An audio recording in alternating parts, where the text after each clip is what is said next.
closely with the cardiovascular system because the two are very closely related. The respiratory system and cardiovascular system are go hand in hand because the pulmonary circuit carries the blood directly from the heart to the lungs, and the lungs are going to oxygenate the blood before returning it to the heart and then taking it to the systemic circuit. So the respiratory system is not super complicated, so it doesn't really take a very long time to learn this. There's only a few parts that go along with this system. Again, this chart is in Google Classroom, so you can see we have oxygen intake going to the respiratory system. Its job is to eliminate carbon dioxide and then take that oxygen to the circulatory system, which carries throughout the body the oxygen to the rest of the body. We learned... Attention students, again, sorry for the interruption. To clarify, if you did not turn in an application for MATC and you haven't spoke to Mrs. Wilson already today, that means we have not gotten your application. You need to come up here. Thank you. We've learned in the past about aerobic and anaerobic respiration, specifically looking at aerobic respiration, how organisms are able to breathe using the oxygen, and that was it was our second chapter, I think. And then the process of the mitochondria, taking that oxygen, breaking and using sugar, breaking down that sugar, and how oxygen is very important for that process. And then there was that fermentation, which was breaking apart sugars without using oxygen, but not as much energy was created during that. So oxygen is necessary for our body to make energy, and without oxygen, we are not able to get energy. So it is a vital component for our bodies. That's why when we exercise, our breathing rate increases and our heart rate increases. It's to try and get more oxygen to our body more quickly. That is also why when we're sleeping, our breathing decreases because we don't need as much oxygen. So respiration is a physiological process, and the whole point is to get more oxygen to the places that we need so that the energy that our body needs can be created.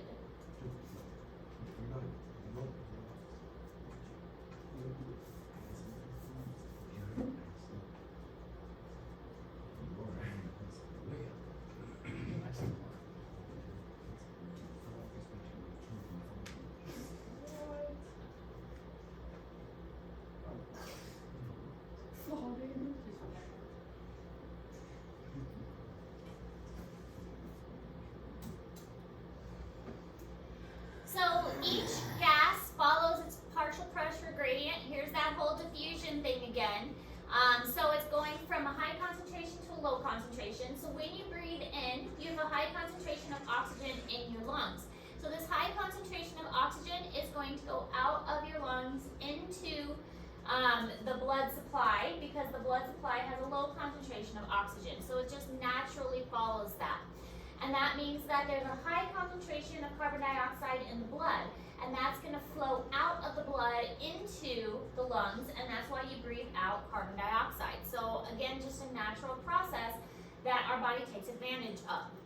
Now, the shape of the respiratory structures, there is a high surface area to volume ratio, meaning that there's a lot of surface area, and this is a good thing. We see this again in the digestive tract. The digestive tract increases the surface area as well, so that nutrients can get absorbed very quickly.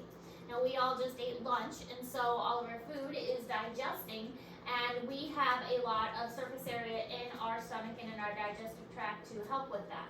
Just like we have a lot of surface area in our lungs to help with the oxygen to get diffused across the surface of our lungs. Diffusion and osmosis is used all the time in our body. Important process.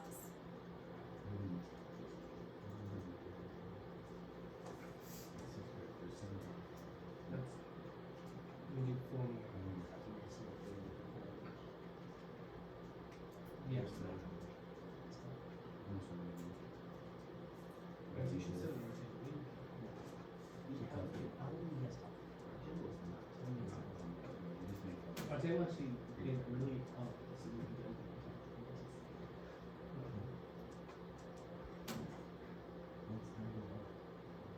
we said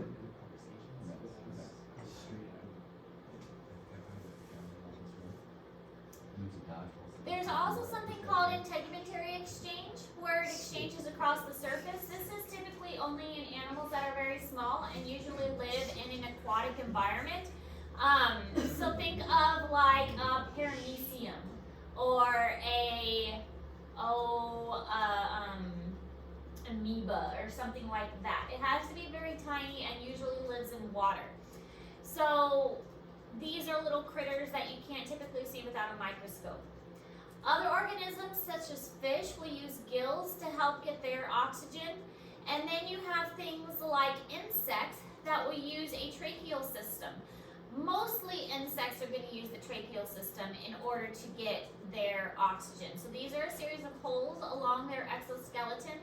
And then the holes have oxygen and air that come through the holes. And then it branches once it gets inside them. And that branching carries the oxygen to their muscles.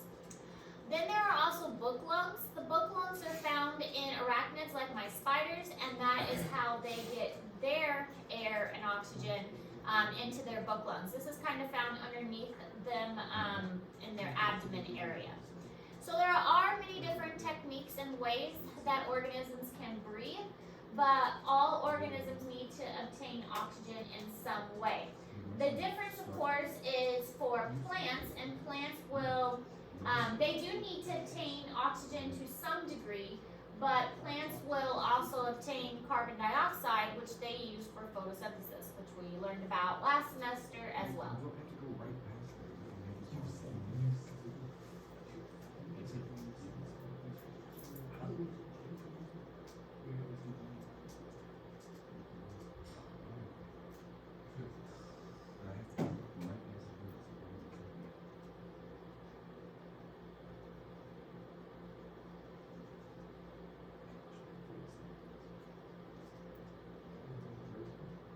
There's 4 definitions.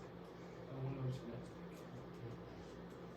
I get almost done with it. I have 2 pages.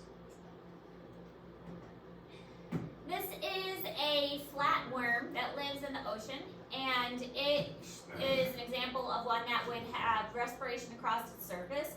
It's able to breathe across its surface because it is so flat, and because it lives in the water, it can just absorb the oxygen straight across its surface. It doesn't need gills. But then we have a sea snail, and this one does have gills on the inside. The gills will allow it to take in the water, and the water crosses the gills and extracts the oxygen from the water. This one is a tracheal system, which is inside an arthropod, which is a type of insect.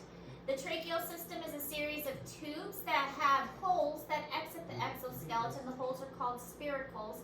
Once it enters the body, it branches into kind of these tracheal trees, these branches, and brings it closer to the muscles so that the muscles can receive the oxygen that they need.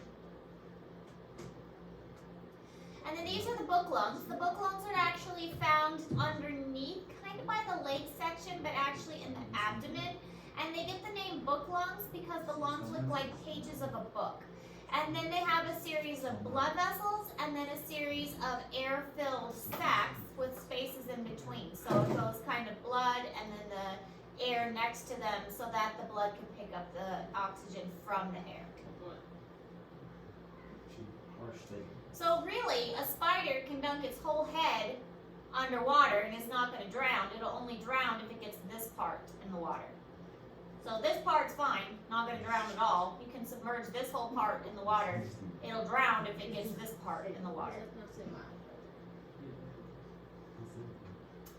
So gills have a countercurrent exchange. The countercurrent exchange is actually pretty efficient. It means that water goes in one direction and the blood goes in the opposite direction. This is efficient because it means the water is constantly coming into contact with a fresh supply of blood. Fresh water, fresh or blood that carries no oxygen. And so that way the blood is constantly picking up fresh oxygen from the water. And this keeps it very efficient so that there's always fresh oxygen available. Now typically, in the more advanced animals, such as reptiles, birds, mammals, and amphibians, most amphibians, not all, most, they're going to have a pair of sac-like organs called lungs, and these lungs are going to allow them to breathe air from land, and they're believed to be modified gills. The gills are on the outside, and the lungs are gills that have developed internally. Together.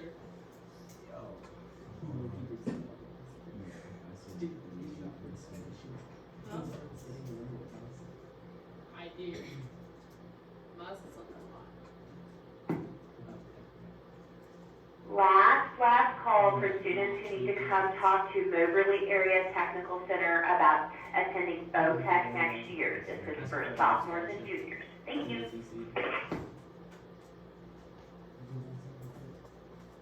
I'm pretty sure they don't have a golf team. Who don't? In ATC. Is NTC a school? It's like a technical college. Addison, these notes are being recorded, but I'm sure Kaylee can also help you out for what you missed. Do technical Maybe. If she's feeling nice. I mean, sometimes She's not really nice. sometimes she can be mean to you. Who? I don't know what you guys are. I might after. After so nice. You just become an architect. So here's how the countercurrent gill exchange works. Bony fish have what's called an operculum, and the operculum allows them to create suction to pull the water over their gills. But the water flows one direction and the blood flows the opposite direction. I think there's a better picture coming up. So the water is flowing through the mouth and over the gills. That's kind of the whole purpose of the water flowing in the mouth and over the gills. It allows the water to just go one direction over it. But as the water comes in, it's sucked in through the mouth and the operculum is closed. Closes the mouth, the water goes out over the gills. But then you have the water flowing in one direction and the blood flowing the opposite way. That's the countercurrent exchange there.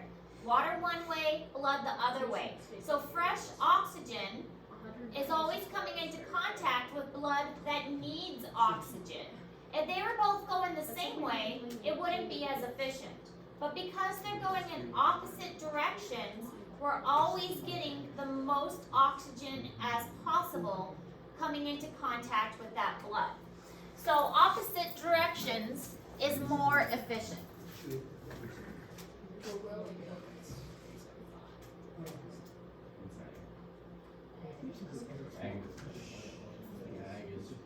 In this illustration, the fish draws in water by closing the lid over the gills and opening its mouth.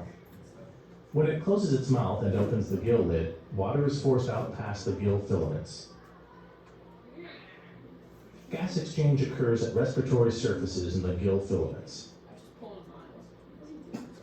Here's a close-up of part of a gill filament. One blood vessel carries oxygen-poor blood from the body into the filament and toward its tip. The blood flows through capillary beds and into another vessel that will carry it out of the gill filament and to the body. Water flows counter to the flow of blood through the capillaries.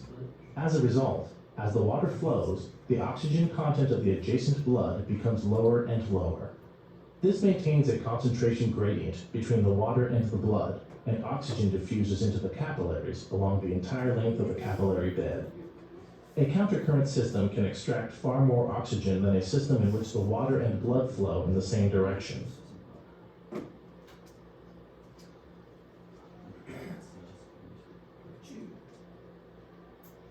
This shows how a frog is able to use its breathing. Their lungs aren't very good because they actually do about 50% of their breathing through their skin.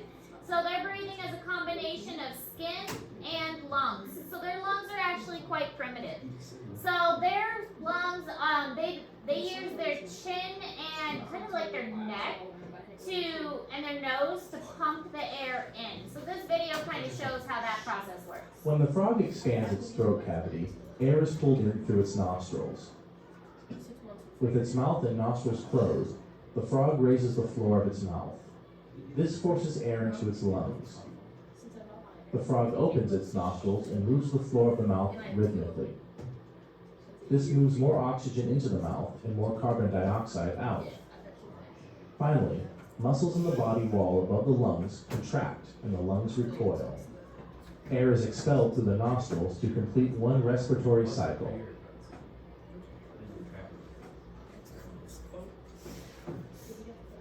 And this is a comparison of the different lung structures. We have amphibian lungs, which are very, very basic, especially in a salamander. They have to be elongated because salamanders have longer bodies. Frog lungs, which have kind of some pocketing inside, but again, pretty primitive. Reptile lungs are getting more advanced because they spend more of their life on land and rely on their lungs more for breathing. And then mammal lungs are definitely more efficient. Bird lungs, of all of the animals, birds have the most efficient breathing, and that will probably be a question on your test. Of all of the animals, birds have the best breathing. That's because even as mammals, we still have a little bit of stale air that is left in our lungs. We never really get rid of all of the air that is in our lungs. We have to have a little bit left, otherwise our lungs would collapse. Birds, however, have a series of sacs in their lungs, and these sacs make it so that the air is always fresh. Part of the reason for that is because they use so much energy for flight. So much energy is required for flight that they have to have a lot of oxygen. So they have to have a constant flow of air coming through their lungs all the time, and they have all of these sacs that help them with that. So of all the animals, birds are the most efficient. Fresh air is drawn into the posterior air sacs. As the bird exhales, the air sacs contract, forcing the fresh air into the lungs. During the next inhalation, air is drawn from the lungs into the anterior air sacs. The next exhalation forces the air from the anterior air sacs out through the trachea. This system keeps air flowing continually through a bird's lungs. So the air flows continuously, they never have stale air. Now, as far as a human is concerned, we have a certain parts to our respiratory system, and we will be able to see most of these when we dissect the pig. We will be able to see the pharynx, but the pharynx isn't a specific structure, it's more of a region. The pharynx is kind of the back of the throat, the back of the mouth, and the larynx is the actual voice box. So if an animal makes noise, it's going to have a larynx. So this is an enlarged portion on the trachea, and it contains the vocal cords. The trachea is the bumpy part, or the windpipe, and you can feel your trachea on the front of your neck. That's where the bumpy part is on your neck. The larynx contains what's called the glottis and the epiglottis. The epiglottis is a little flap that goes down when you swallow and directs the food into your esophagus. The trachea branches into two bronchi that lead to either of the lungs.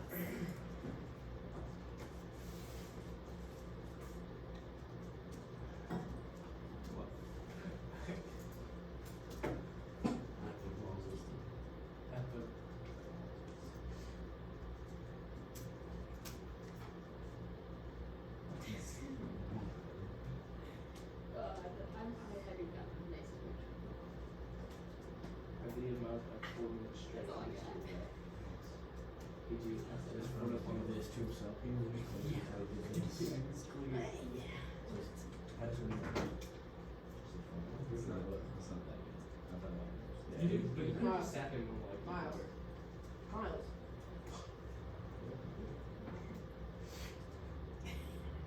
Guys, let's just send a time lapse on Miles. I was gonna add it, it's fine. That's your girl. No, what is that? Oh. Well, that'd be- It's the quality, I guess it was. My camera's so off. Whatever you guys do. Only I had my 13. What happened to that? there for like 3 weeks and then it got ran.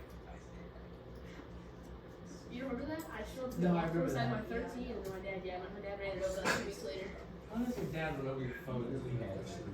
Why was your phone on the ground? It wasn't. It was on the side by side. Alright, so the bronchi are the first branching, and it leads to bronchioles, which are the smaller branching.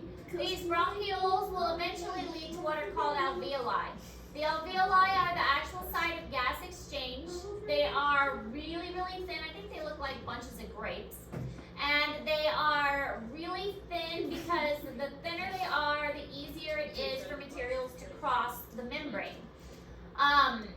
They have a lot of capillaries on the outside of them so that there's a lot of blood flow. Now, in order for the lungs to fill, we have a diaphragm and intercostal muscles. The intercostal muscles are between the ribs, and the diaphragm basically creates a vacuum like to suck the air in to the lungs. So the diaphragm is curved, and when it contracts, it kind of contracts downward, pulling air in, and it relaxes, it pops back upwards, pushing the air out.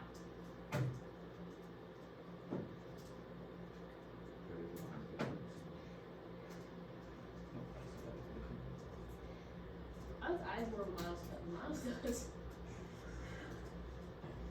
It's not true. It's not true. It's not. Did you get a haircut? I'm getting one on Saturday.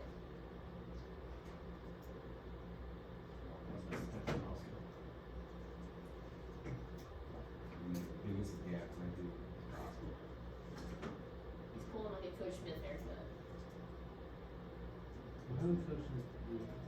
Giant receding hair.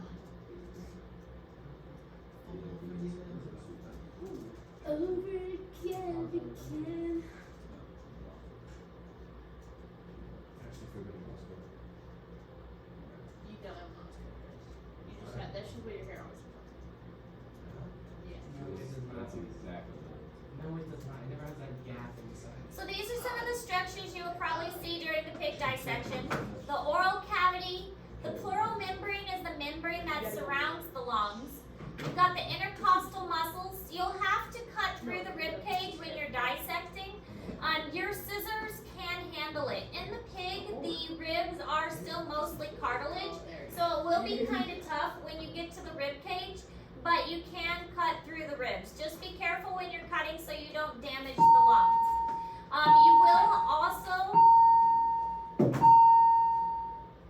You will also have to cut through the diaphragm, but that's really kind of inevitable. You will have to cut through the diaphragm to get through the chest cavity.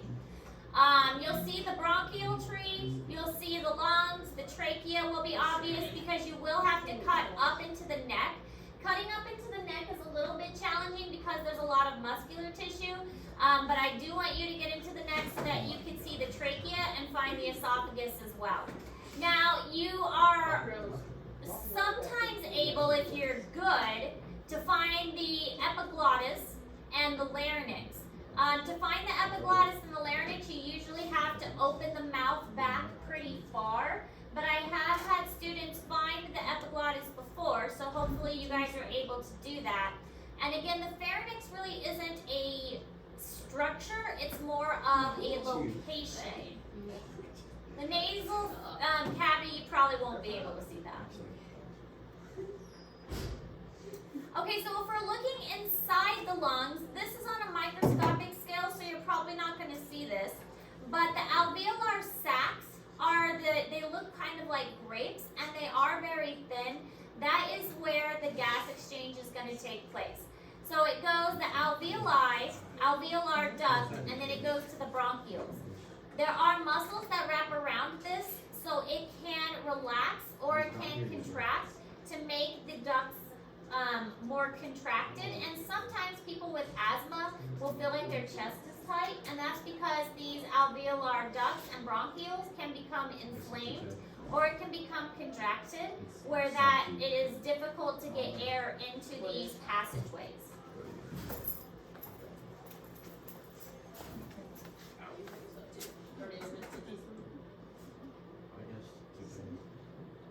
I'm gonna go 225. What exactly do they do? These are actually peg sized. Are they the same size as what my lungs would They're be? pretty similar. They might actually be a bit bigger. What we can do is actually inflate them. If you push that red button just there, it should blow up. I don't see him yet. Are we gonna see that? Oh my god! No, but it's kind of sad because that would be He's not cool. gonna be beat. Okay, stop that. What if the pig becomes alive? When we breathe in, the air travels down the skin, then up into each lung. Come From on. there, it goes down smaller and Somebody's smaller lung. tubes, like the branches and twigs of a tree. That's crazy, That's a Keeping person's those lung? tubes clear is crucial. If they get blocked, we become susceptible to infection. Wait, are they alive? inside you right now. Are they alive? This person, yes. And because they're elastic, they want to deflate. doesn't feel weird. Surprisingly, perhaps, it's our body's need to breathe out carbon dioxide which drives our lung function. Breathing in oxygen is the other side of the equation. Oh, it's wet. Inside the lungs, the oxygen passes into the bloodstream, where it's carried off to all the cells of our body. Without oxygen, every life-sustaining process will shut down. So much for a theory. Time for Lisa to get hands-on, starting with the large airway that branches off into each lung, the bronchus. The bronchus has got cartilage in its walls. How do you feel about that? Should feel the gristle. Yes. It is. It's just like it's the same sort of cartilage, absolutely. And the reason there's cartilage in the airway is to hold it open and to stop it flattening down. You can also see another tube there. You can see that that's an artery. So that artery is bringing blood away from the heart into the lung. And in fact, that artery is carrying deoxygenated blood into the lung, ready to pick up oxygen. And then the oxygenated blood comes back through veins, which are a bit difficult to see because they're so thin. I've taught Lisa through the basics, but she already knows the very first thing she should do for her lungs. Start smoking. This is the voice box with the vocal cords. So this is what your vocal cords actually look like. When the vocal cords are speaking, these vibrate against each other, and this is what makes noise. So this is when you're not speaking and your vocal cords are closed. This is what the vocal cords look like when they're open.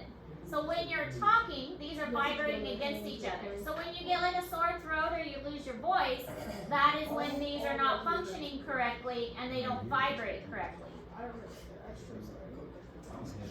All right, so the alveolar wall, the wall of the pulmonary capillary, and their fused membrane form a thin respiratory membrane. Today's good. My pause in here.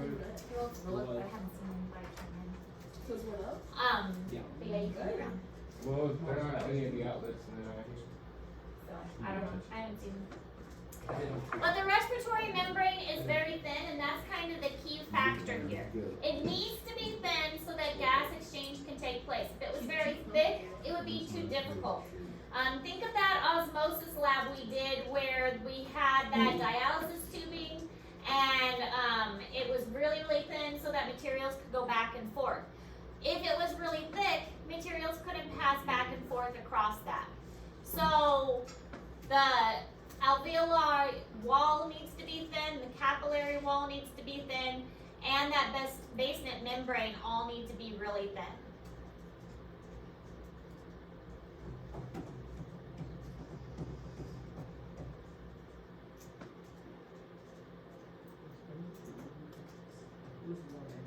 It's terrible.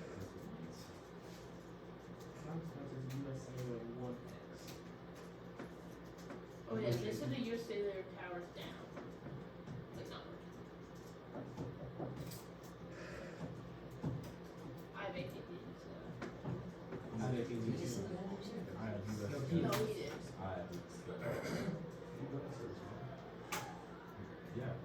Where do you go, Bryce?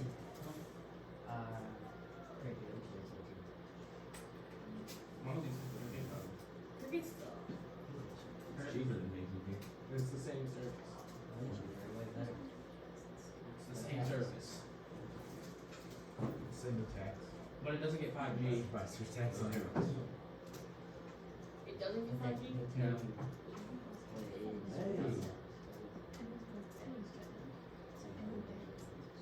A month? Wait, you get all like the free deals like iPhone, that AT&T gets?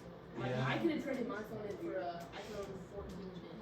I could trade mine in for an iPhone 14 Pro, but the biggest one. I was doing the mini, and then it was like, the mini's like this big. It's like an iPhone 4. Yeah, it's so small. Is it smaller than these? I don't have a big, I have 12. Okay, so this shows the outer surface that's covered with capillaries. This one shows how thin the membrane is and showing how the exchange can take place across the membrane. So oxygen is going to diffuse from the lungs into the blood because it's going from a high concentration in the lungs to a low concentration in the blood. Once it's in the blood, it's going to bind to what's called a heme group that's on hemoglobin that's on the red blood cells. So the red blood cells have this hemoglobin that is on the red blood cells, and it is a lot of that has to do with iron as well. So without the iron, binding of the oxygen would not be able to happen. I don't remember this one.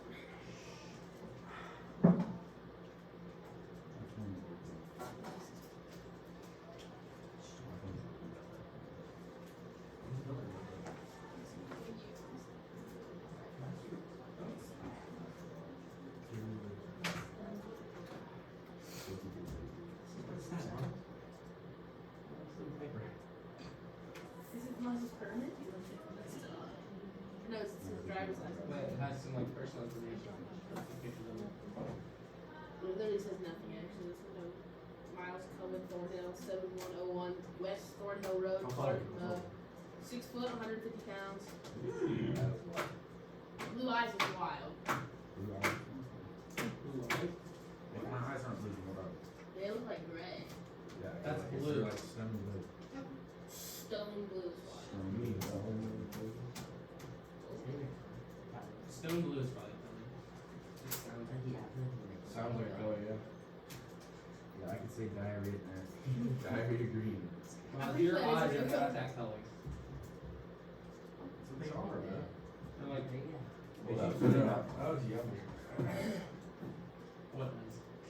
April color, your Where'd you eyes. search? You did not search that. Is it a real color? What's wrong with that? You searched diarrhea green. Yeah, he's gonna get so much trouble for searching on diarrhea. No, I'm saying, what did you think was gonna pop up?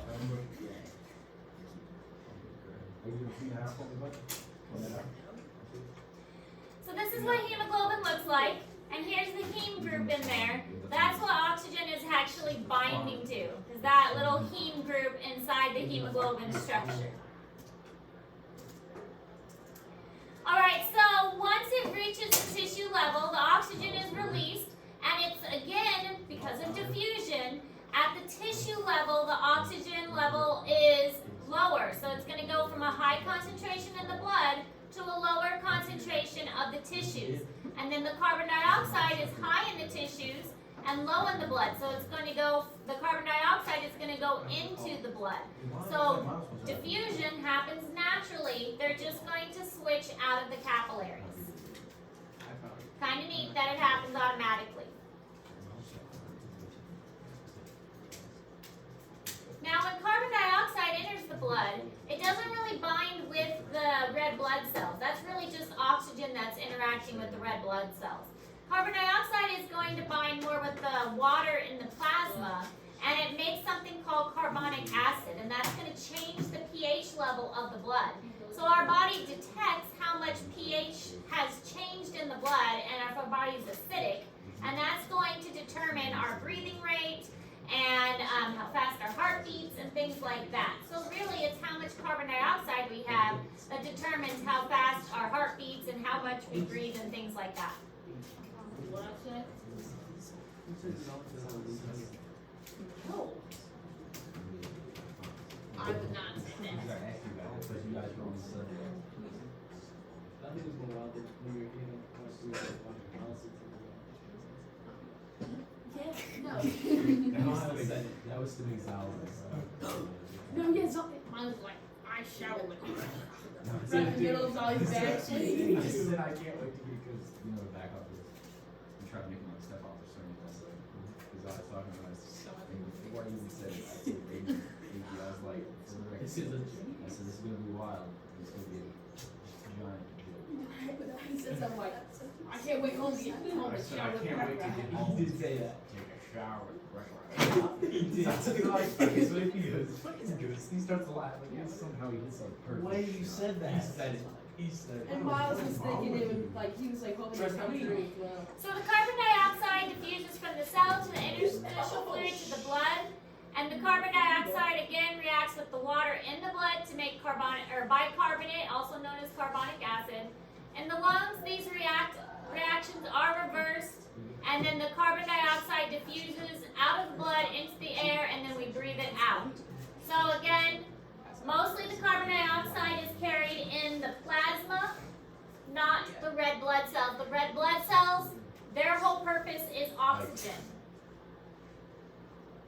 The plasma, the water portion, carries the carbon dioxide. Yeah, we didn't also. What's the next TikTok number? Look who it is. It's literally Zeus. It's literally Liz.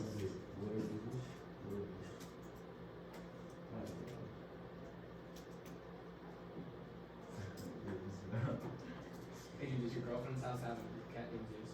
I just like it because it looks like Zeus.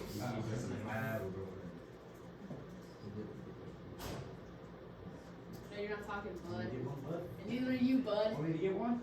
Who's this? Emma doesn't count the girl. Oh my god. Oh, come on. You can do it then. Miles. Actually, no. Okay, doesn't count.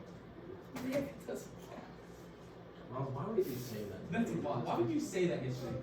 That is wild. It was wild enough. I thought it was almost wild enough. Zolly, I don't know how Zolly hit it so perfect. I think I did hit it perfect. Like, you should tell us So so much shot by better. Zolly after Whenever Whenever I pull something out of the bag like that, it needs to be a terrible shot. And then Miles, he still ended up with like a bogey. No, I didn't. No, Zolly. Like 3 bogeys. His short game is so terrible. Who? Solly's? What game? Short The game. short I game. watched 3 guys get on the green, right? And I was off the green. Bryce, I had a birdie putt on Bryce, hole Bryce, 1. hole number 3 1. putt bogey. Hole number 1, I hit straight in trees. I have to hit it again. So I get on. I'm on in 3. Okay. 2 I 2 putt for both.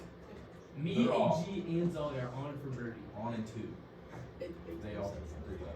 Alright, so when we're talking about a respiratory cycle, we have inhalations and exhalations.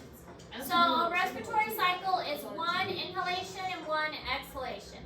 We can make this an active process. Normally we don't have to think about breathing, but what's cool about breathing is it is something we can have control over. A lot of times our body does it without us thinking about it, but it is something we can think about. We can control it. An inhalation, it can be an active process where we think about it and we can take a deep breath in and a deep breath out. But normally, exhalation is a passive process. Our body just relaxes that diaphragm, and that diaphragm pops back into place, and it's the reverse of an exhalation. It requires energy to inhale because we have to contract our diaphragm. Exhale is relaxing that diaphragm and the diaphragm popping back into place and everything going back into relaxed state. So exhalation does not require as much energy, if any energy. It's just everything going back into a relaxed state. What about the giant pack? Let's do this. That's extra credit. Did you do the vocab list? I'm not turning around extra credit. You know it's not good. So let's see if I can still do it. Come on, it's like one question. If you do it all but one question, will you still get points? Yes. Or Extra credit. Let me talk about this. All the I finished. You'll get extra credit for like the amount you did.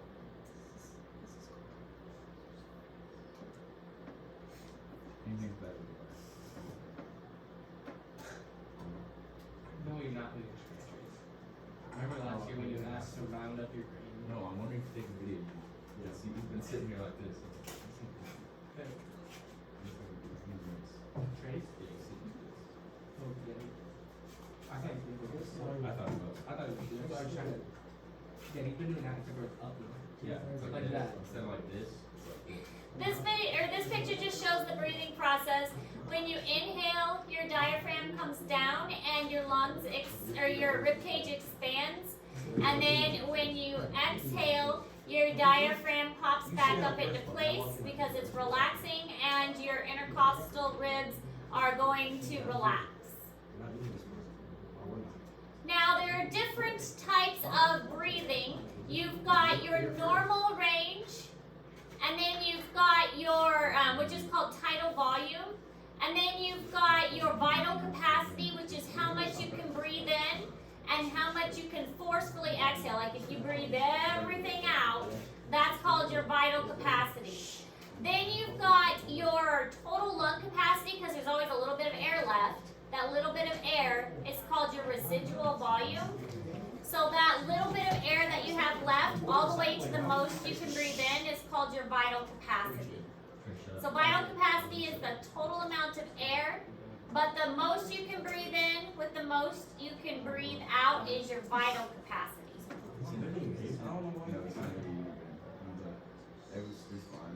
So this you don't have to write down, but your brain kind of controls how much you are able to breathe and how the breathing works based on the amount of pH in your body, and that's controlled by things such as your cerebral spinal fluid, how much like the pH of your body, how acidic your body is, how basic your body is. All of that is adjusted, and your brain is what is controlling that. It detects shifts in the concentration levels of the hydrogen in your body,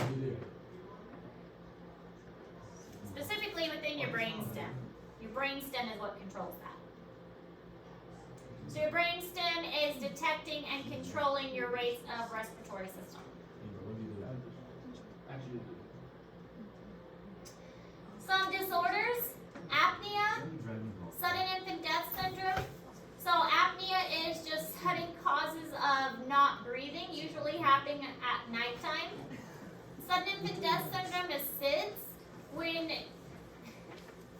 breathing just happens, infants just stop breathing.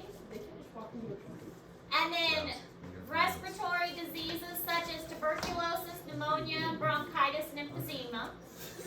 Tuberculosis is building up of mucus in the lungs. Pneumonia is when you have excessive mucus in the lungs as well, and fluid in the lungs. thank you. Bronchitis is the bronchial tubes are filling up with mucus and inflamed. And emphysema is inflammation of the tubes as well. Isn't pneumonia bad? All of those are bad. Yes, very. None of them are good. It's quite a. Who spanned inner term on my feet? Actually,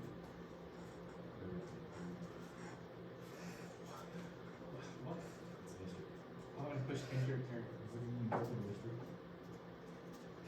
Explain how it was like.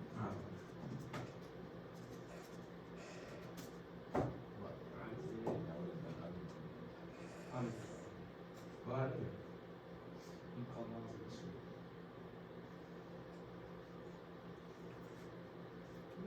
Yes. Yeah, I'm super sorry. So obviously, one of the best things you can do is not smoke. Smoking will cause lots of damage to your lungs. Vaping, also bad.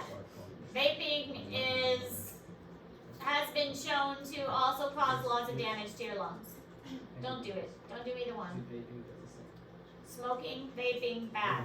Yeah, Trace, Shut you up. need to stop. I do not. That's bad. Come on. But Bryce, you seriously need to cut back. I mean, it's rough. Bryce is heavy, dude. All of you, I doubt Bryce is the one. What? That's messed up. You should see under. That's facts. Bryce is dead. That's definitely not Bryce. Bryce would be the one to do it with all the older kids. That's true. He hangs out with all these. He's cool. I can see Miles doing a lot in Florida. Yeah, me and the cows, we smoke it up. Cigars. Miles is a cigar guy. Miles is the cigar guy. Yeah. Cause I he's can so see, I rich. can see Miles ripping at a stogie, you know what I'm saying? I hit the grass in the fields and I could see Miles with like a stem of grass in his mouth. Now that I could He see. has a thing of wheat in his mouth. he does. If we ever were to With stay a cowboy hat. Now that I could Papa see. makes a gun. Or they, back guns. This is what the inside of the lungs look like. There's a lot of cilia. The cilia help to keep particles and dust and like pathogens out of your lungs, bacteria. Oh, yeah, This is just statistics on smoking. When you are going up in altitude, your breathing adjusts accordingly. The air is thinner the higher up you go. So your body has to acclimate, and one of the ways your body acclimates is by making more red blood cells. So eventually your body can acclimate to higher altitudes. So the concentration of air at higher altitudes is thinner, and your body can acclimate to higher altitudes, but it takes a while because you have to make more red blood cells. That's why people who train in Denver actually tend to do better because their city, Denver, is higher in altitude. So they tend to have higher red blood cells, the athletes there. More weight height. Those are hills, not mountains.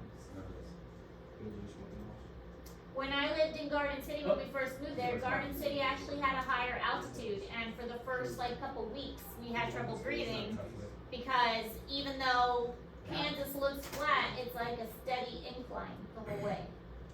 So when we first moved there, it took a couple weeks for us to acclimate. Is your hand in I think its that's mouth? it. We're done. Yep, we're done. Okay.